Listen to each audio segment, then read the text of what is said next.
Hi అండి.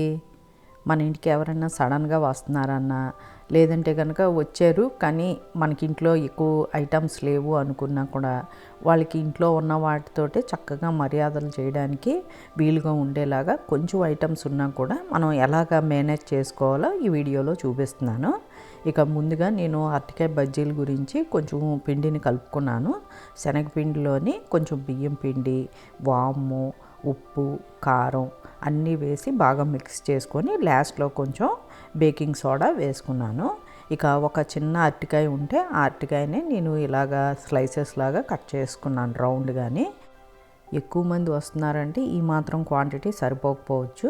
నేను చూపించేది కేవలం ఒక ఇద్దరు మనుషులు లేదంటే ముగ్గురు మనుషులు వచ్చినప్పుడు ఈ విధంగా మేనేజ్ చేయొచ్చు అని చెప్పేసి నేను చూపిస్తున్నాను.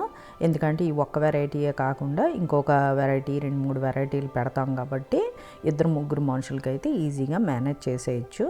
ఈ విధంగా ఫ్రెష్గా కొన్ని ఐటమ్స్ కొన్ని ఇంట్లో ఉన్నవి మిక్స్ చేసి అన్నీ పెట్టామంటే మనకి అతిథి మర్యాదలు అయితే మాత్రం బాగా అయిపోతాయి. బజ్జీ పిండి అయితే మాత్రం నేను మరీ లూజ్గా కాకుండా మరీ గట్టిగా కాకుండా కలుపుకున్నాను. ఈ విధంగా వేసుకుంటే మరీ ఎక్కువ పిండి అంటుకుపోకుండా చక్కగా మనకి అరటికాయ అది ఫ్లేవర్ క్లియర్గా తెలుస్తుందని చెప్పేసి ఈ విధంగా కలుపుకున్నాను. మనం మరీ గట్టిగా కలుపుకున్నామంటే ఎక్కువ పిండిలాగా ఉంటుంది. అలాగని మరీ పలచగా కలుపుకున్నా కూడా పిండి అస్సలు అంటుకోదు. అందు గురించి నేను ఈ మాత్రం కన్సిస్టెన్సీ ఉండేలాగా కలుపుకున్నాను. కొన్ని బజ్జీల మూలాన ఒక వాయితోటే అన్నీ వేగిపోతున్నాయి. కళాయి కూడా పెద్దది మూలాన్ని మనకి అన్ని బజ్జీలు ఒకేసారి వేగిపోవడం వల్ల టైం కూడా సేవ్ అవుతుంది. ఇక మిగిలిన పిండిలోని ఉల్లిపాయలు, పచ్చిమిరపకాయలు వేసుకొని పకోడీలాగా వేసేస్తాను. అప్పుడు మనకి 2 ఐటమ్స్ లాగా రెడీ అయిపోతాయి.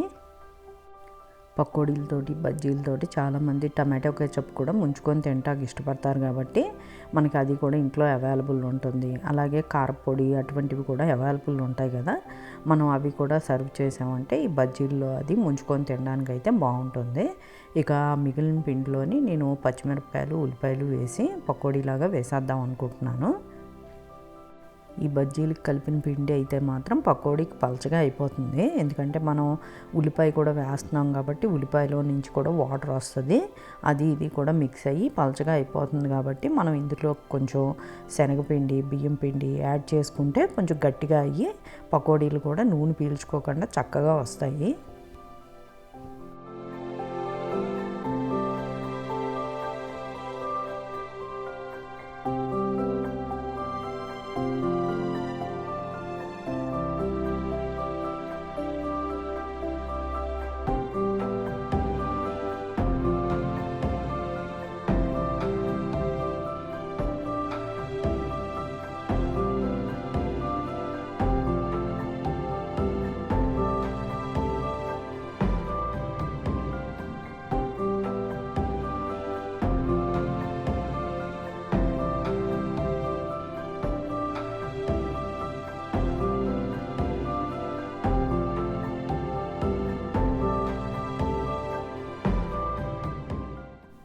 ఈ పకోడీల పిండిలో కొంచెం ఉప్పును కూడా యాడ్ చేసుకుంటున్నాను. ఎందుకంటే ఆనియన్స్, పిండ్లు యాడ్ చేసుకుంటున్నాం కాబట్టి కొంచెం ఉప్పు కూడా పడుతుంది.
పకోడీ బజ్జీ రెడీ అయిపోయింది.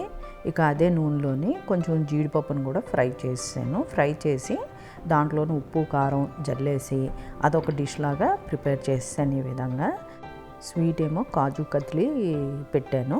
ఇది నేను రెడీమేడ్ షాప్ నుంచి కొని తెచ్చాను. అది కూడా నేను ఇలాగ ఒక ప్లేట్లో అరేంజ్ చేసి చక్కగా 4 వెరైటీలు అయితే రెడీ చేసాను. మనం ఈ విధంగా కంగారు పడకుండా ఎవరన్నా అప్పటికప్పుడు వచ్చేవాళ్ళు వచ్చినా కూడా మనం ఉన్న వాటితోటి చక్కగా ఇలాగ ఫ్రెష్గా వండేసి పెట్టామంటే చాలా హ్యాపీగా మనకి అతిథి మర్యాదలు అయితే అయిపోతాయి.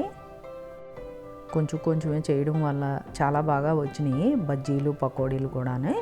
మనం ఈ విధంగా అరేంజ్ చేసుకొని మన ఇంట్లో ఎలాగో ఫ్రూట్స్ కూడా కొన్ని ఉంటాయి కాబట్టి లాస్ట్లో కావాలంటే ఫ్రూట్స్ని కూడా మనం సర్వ్ చేయొచ్చు. బజ్జీల్లోకి పకోడీలోకి ముంచుకోవడానికి టమాటో కెచప్ కొంచెం కారపొడి పెడితే సరిపోతుంది. మరొక మంచి వీడియోతో నెక్స్ట్ వీడియోలో కలుసుకుందాం. బాయ్ అండి. Thank you.